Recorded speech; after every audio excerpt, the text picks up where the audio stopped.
Control your boredom by listening to the Board Control Podcast. I'm NJ of Way to the Dawn, and in this episode, I'm actually going to be going over a lot of changes that I'm going to make to this podcast and the channel, because it will be more focused on some of the events in my local community. We have a pretty big local community, and we have tournaments every day of the week now, so I'll be going over results weekly. And I'm also going to be interviewing Kyle from my local One Piece community. He just recently came back from a case tournament where he was able to get top 8. So I'll be going over that event with him. And really gonna dedicate this more to my locals. But I will be covering some general topics as well in these. But I do want to keep them a little bit shorter, because that was always the plan for me in this podcast, just to have something that was easy to upload and I didn't have to edit as much. That way I could put out some consistent content just to give people something to listen to while I'm working on some of the bigger projects for the channel. But I do like the things that I'm able to do for the local community by keeping the results. We have a lot of interaction when it comes to our top cut.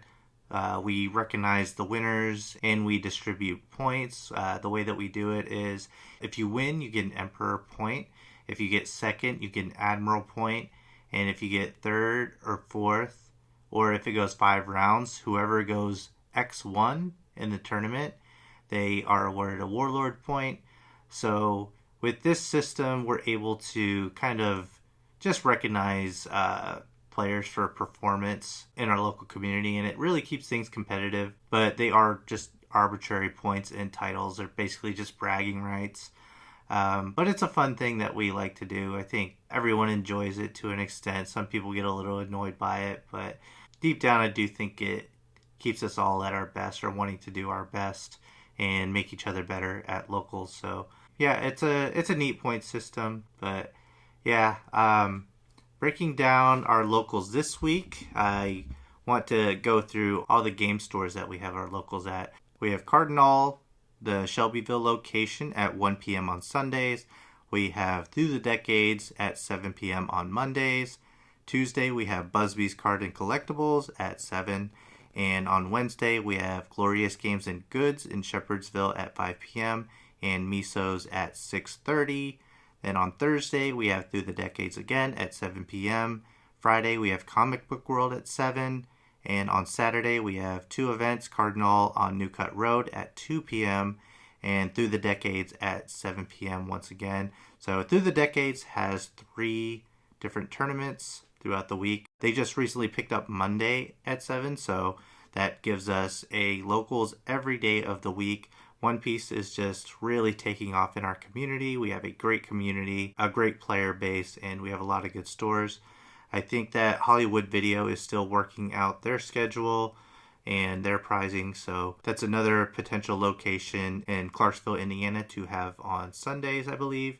So yeah, but these tournaments, they don't always have enough people to fire. A lot of these stores are kind of just picking up One Piece, so they're a little bit newer, or it just hasn't caught on yet.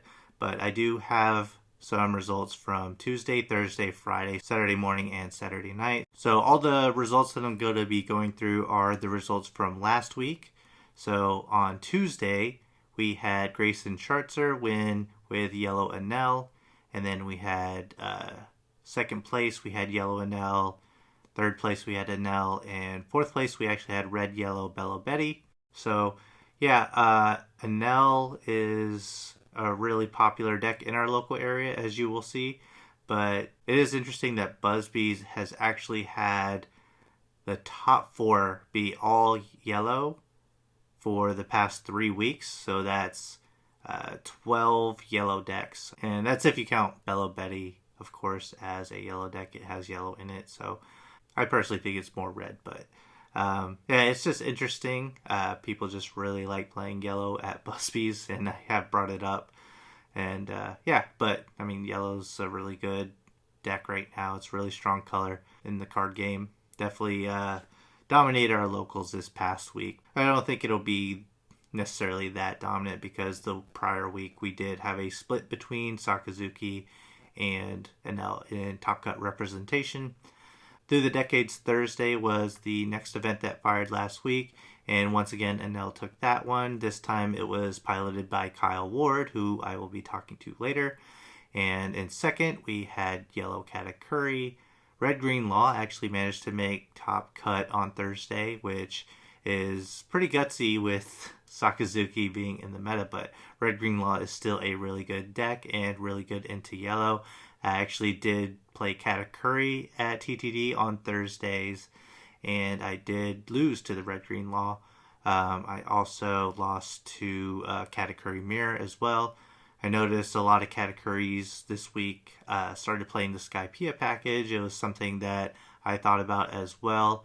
I think people are starting to really make their yellow decks very aggro, and I think that the Skypiea package is what allows you to be more aggressive with yellow, and the added aggression I think is definitely for Sakazuki because that is probably the biggest threat in terms of deck that's top tier but also heavily represented. So and then in fourth place on Thursday was another yellow Katakuri. Comic Book World Friday, we actually had a pretty large turnout, so it was a 5-round tournament. I believe we had somewhere between 26 to 30 people, and I was actually able to win. I won all 5 rounds, and I did it with blue and black Sakazuki. So I was actually the only non-yellow deck to win this past week in our locals. In second place, we had purple Luffy. In third, we had yellow Enel. In fourth, we had yellow Enel. And in fifth, we had red purple Law. So there's definitely some yellow in there, obviously. But Comic Book World Friday had a little bit different look to it than some of the other locals that I've discussed so far. Then we had Cardinal Saturday. And that had Michael, I don't know how to pronounce his last name. Sorry, Michael. I'll just say Michael S. won with yellow Enel. And then we had a blue and black Sakazuki take second place. Purple Luffy take third. And red and yellow Bello Betty took fourth place. So that was another top 4 that, had pretty good diversity to it. And lastly, through the decades on Saturday night, we had Ian Seibert win with yellow Katakuri, and purple Luffy came in second, red purple Law in third, and yellow Enel in fourth. So looking at the pie chart here, 38% of Enel decks were represented in Top Cut, and it took 3 first place finishes out of 5 tournaments last week. And then we had a big uptick in purple Luffy, I think, in Top Cut with 14%. There were 3 total purple Luffy. And then we had yellow Katakuri, also took 3 Top Cut finishes and won 1 tournament out of 5. Red Purple Law with 2 Top Cut finishes. Bello Betty with 2 Top Cut finishes. Sakazuki with 2 Top Cut finishes and 1 win. And we had 1 Red Green Law in Top Cut. Not a bad looking pie chart. Definitely more Enel than there was last week, but we'll see how that changes. It's actually interesting. Once I go through the interview with Kyle, you will see Enel is just the deck of choice right now at our locals. So, but yeah, speaking of Kyle, we'll just jump right into the interview that I did with him for the case tournament. So I'm now joined by Kyle from my local One Piece community who got top 8 at the case tournament at Sully's Abode in Bolingbrook, Illinois.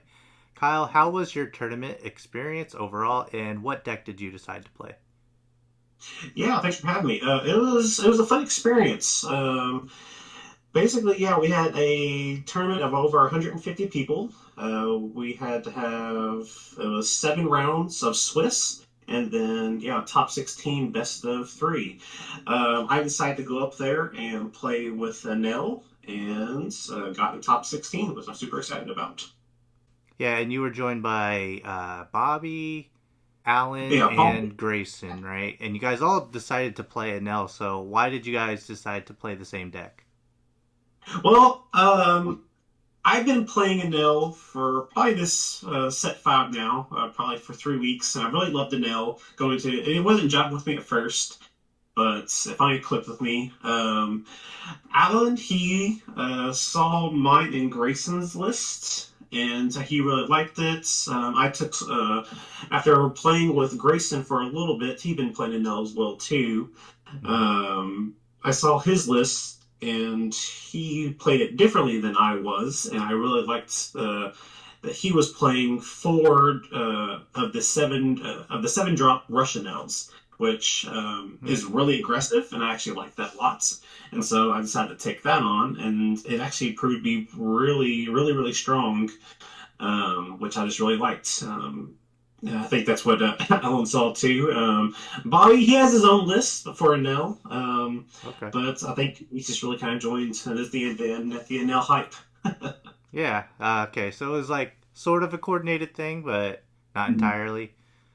Yeah, I've definitely changed it up from what's like, 'cause I was trying Grayson's list. He was putting crackers in it for a while. The four drop double hit if you're at less life, but I Hmm. wasn't feeling that, so I decided to run four share Hoshis. And I think Okay. that's just a better feel for off a trigger because it lets me have card draws, especially for a deck that doesn't let you search your top end as much. Hmm. So just having four share Hoshis is, I feel like, is more beneficial, and just being able to cycle your deck when you need to. Yeah, sure. Hoshi is really good in that deck for sure. So yeah, you got top eight, so you did win a single booster box out of the case tournament. So what was your top 16 experience? Oh, all Sokka. Oh my god. I think it was only me and one other dude that were playing Enel. It was literally just a ton of Sokka. Sakazuki. Hmm. Okay. So is that Yeah. what you played in round one or? Yeah, so round one, I had to play a Sakazuki player. Hmm. I won the first match, lost the second match, and then we speed run a third match, which I won. Hmm. So that one came down to the wire, where it was actually a luck of the draw, where I needed uh, the 2,000,000 bolts Amaru because he Hmm. had a blocker on field, and I drew it. And look, I was able to rest his Barcelino and go for the win. So it was quite insane how I won that first match. Yeah, that matchup is pretty tight, but I think running so many Russian L kind of helps in that matchup. But yeah, especially if it went to a game three. So it was a best of three top 16. So that's pretty good. And this case tournament, it was kind of a last minute thing. I know Grayson brought it up, and a few of you decided that it was worth going to. The pricing was really good. Is it something that you would go back and do again? Uh, Probably. The only thing that kind of sucks is driving. So it was, for us, we were in Indiana, so it was a 4.5 hour drive to get there. Mm-hmm. We left the state overnight. We got a hotel. We split like three ways. Um, do it again. Probably the only thing that's bad about it is because it's not really like a Bandai sponsored event. Mm-hmm. Um, if you don't win, you pretty much don't really get anything out of it. That's like the only downfall. So you pretty much just go up there for the weekend. And if you Mm-hmm. scrub out, you pretty much just have to hope you play a side events to win something. And if you don't, you just kind of feel like you just wasted a trip. But I Yeah. guess it's fun to still play. But yeah, I just uh, at least with Bandai events that there are some kind of pricing. Like at least on entry, you get like the Dawn or event packs that's a little more worth it. Right. Yeah, driving all that way to lose, then you got to do the drive of shame home. So that's Yep. understandable, but that is cool that they did have side events, and I think Alan won a side event, didn't he? Yeah, he won not red purple. He won a purple Luffy leader. Yeah, the alt. Yeah, that's really awesome. But speaking of prizing, what did you get out of your box? Oh, speaking of which, I actually pulled the purple Luffy leader. Oh yeah, that's uh, right. it was luckily a three hit box. It was the purple leader Luffy, Alt Sabo, and Alt Pika. Yeah, three hits. Hey, not bad. The other two are lesser desired alts, but I mean, hey. So it's still alts, so I'll take it. It's the ones I didn't have. Oh yeah, yeah. That's always great when you get ones that you don't have. So yeah, sounds like it was a pretty good tournament. And so your Swiss round record, what did it take to get into top 16? Um, so I went 5-2. Most people who went 6-1 got in, Mm-hmm. and I guess because of my breakers, only two people that went 5-2 got in. Mm-hmm. And luckily, the people I lost to all went 5-1, or sorry, 6-1. So that's Mm-hmm. how I got in. Um, Nice. yeah, Alan went 5-2, and unfortunately, he placed 21st and wasn't able to get in the top 16. I placed exactly 15th. Right. Yeah. So just barely squeaked in there. Yeah, that's unfortunate, but with them cutting the round shorter, 5-2 making it in, that's pretty good still. So, Yep. congratulations on getting your top 8 at the case tournament, and thanks for being on the channel. Yep. Thank you. Thank you. So that wraps up this podcast. Like I said, I just want to keep them short from now on. Just give my locals something to listen to if they want to, week to week. And hopefully it's something that I can keep up with. Some other plans going forward. I do have a question of the week for my locals. Usually it's One Piece related, but every now and then it isn't. But I will ask the same question of the week in the comments section. What are some cards that you think are the biggest spoilers for people that aren't caught up with the manga or the anime? So yeah, I'm going to be making a video on that. Maybe doing like a top 10 of the cards that I think are spoilers. It's actually a video I'm qualified to make because I wasn't caught up on One Piece when I started the card game, and I'm actually still not caught up, but I'm at least at Wano finally. So yeah, but hopefully you guys enjoyed this podcast and the interview that I had with Kyle.